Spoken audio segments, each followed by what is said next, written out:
عطر گل یاس همه جا پیچیده.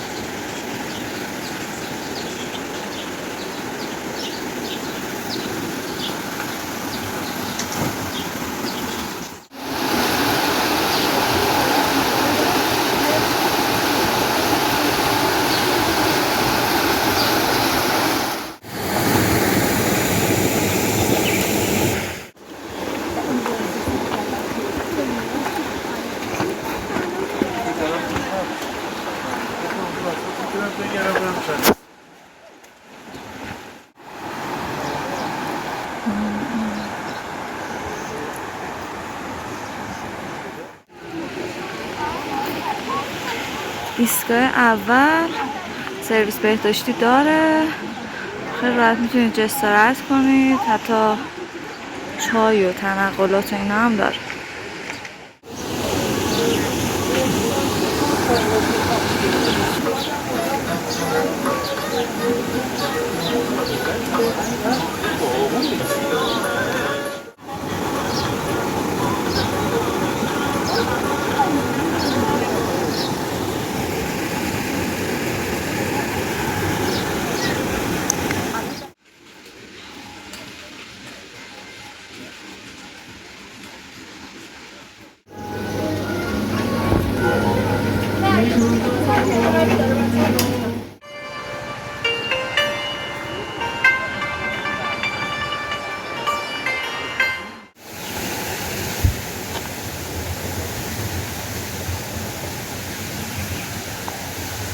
ما تو خواب ناز ما رفتیم بالا اومدیم.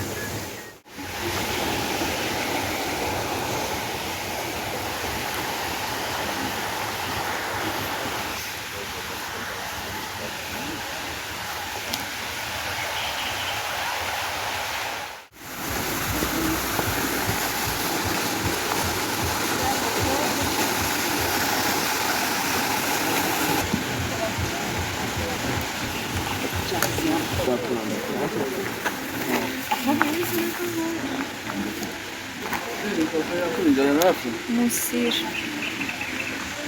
تازه است.